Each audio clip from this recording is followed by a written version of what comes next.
जैसे कि संतानों को स्वाभाविक अधिकार है पिता की संपत्ति पर, वैसे ही विश्वास कीजिए भक्त को भी स्वाभाविक अधिकार है भगवान की हर वस्तु का, हर वस्तु का। उतना एक संबंध में स्नेहन, प्रणयन, प्रीति, प्रगाढ़ता, निश्चय, अपनत्व पैदा तो करें।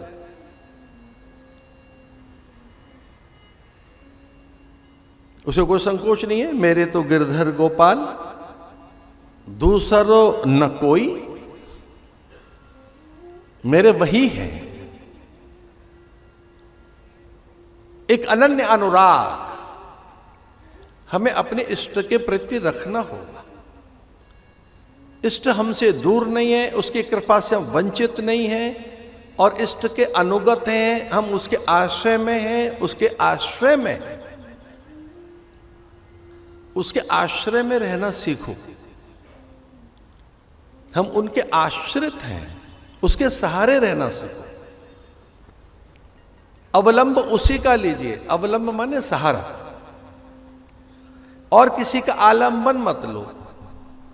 और जब हम ऐसे इस विश्वास में रहते हैं, जब हमारा भगवत आलंबन सिद्ध हो जाता है कि हम भगवान के आश्रित हैं, बल्कि भक्त तो यहां तक कहता है चरणाश्रित हूं मैं तो, आश्रय में भी मैं तो चरणों के आश्रित हूं, उनकी कृपा के आश्रित हूं। तो अगर हम उनके आश्रित रहना सीख लें, ये विश्वास हो जाए कि भगवान मुझसे दूर नहीं है, मेरा इष्ट और उसके अनुग्रह से मैं वंचित नहीं हूं, उसकी कुछ चीजें नहीं, उसकी सब वस्तुएं मेरी हैं, तो ऐसे अनिष्ट की कल्पना कभी नहीं हो सकती। आप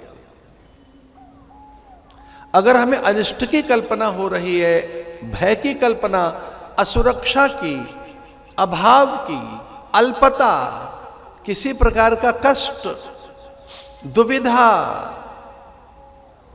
तो कितनी दुर्बलता है हमारी भक्ति में। यह हमारी भक्ति का दौर्बल्य पक्ष है कि जब भगवान हमारे हैं तो ये दुर्बलता अज्ञान के कारण हम में पैदा हो गई।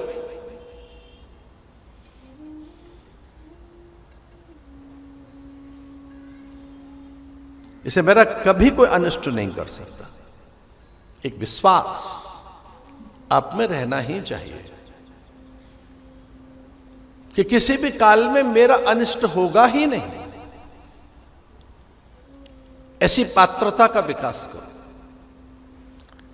और जब ऐसा विचार करोगे तो भगवान का विधान अच्छा लगने लगेगा। उनके विधान में न्यूनता नहीं दिखेगी, त्रुटि नहीं दिखेगी। उनके विधान में आपको मांगल्य, मोद, कल्याण और अपना उत्थान ही दिखाई देगा। तो जो उनकी विधि व्यवस्था है, नियंता की नियति, गति, व्यवस्था, भोग, भाग्य और प्रारब्ध, जो कुछ भी आपको प्राप्त है उसमें सर्वथा आपके हित छुपे हुए हैं। इसलिए एक दिन अपने मन को कह दो कि भगवान का विधान सर्वथा कल्याणकारी है, निर्दोष है, और उसमें मेरे सर्वथा हित छुपे हुए हैं। भाई मेरा अहित नहीं होना है।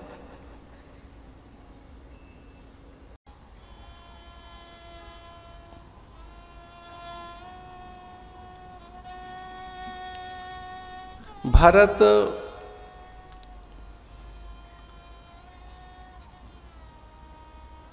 ऐसी वसुंधरा है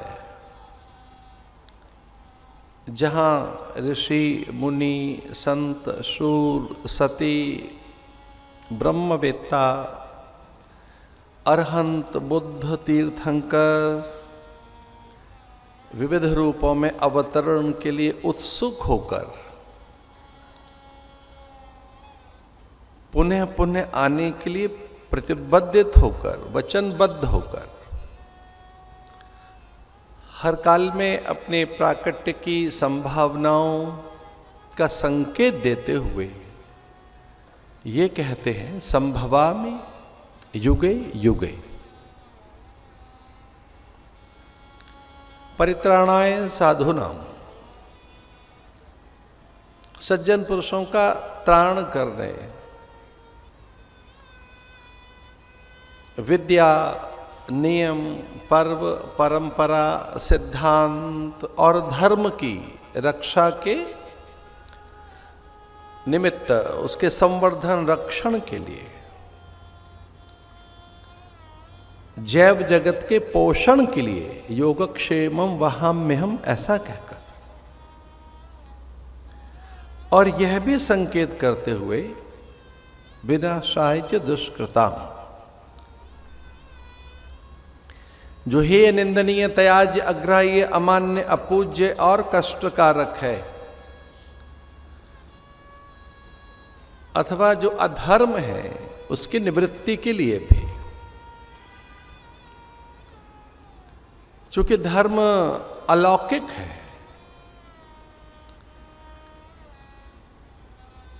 भगवान में 6 ये चीजें हैं: धर्म, ज्ञान और वैराग्य, यश, श्री, ऐश्वर्य।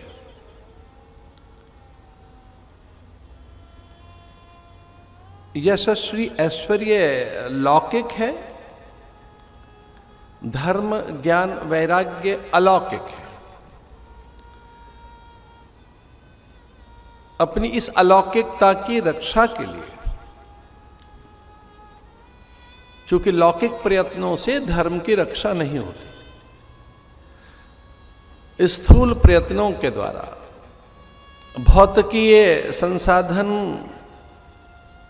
पर्याप्त नहीं है, उनमें ऐसी सामर्थ्य नहीं।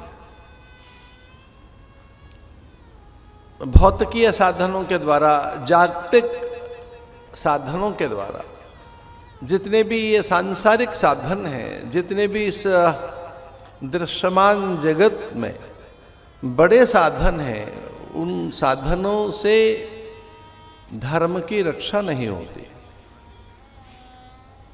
धर्म, ज्ञान और वैराग्य की रक्षा के लिए भगवान स्वयं प्रकट होते हैं, अवतरित होते हैं। इसलिए जो अवतरण अथवा प्राकट्य या आविर्भाव जितना हमें समझ आता है हम भारतीयों को, उतना अन्यों को नहीं। आविर्भाव क्या है? देवसत्ता का अवतरण किसे कहते हैं? अलौकिकता कैसे अनुस्यूत, प्रसूत, प्रकट या स्फुरित और अवतरित होती है। किसी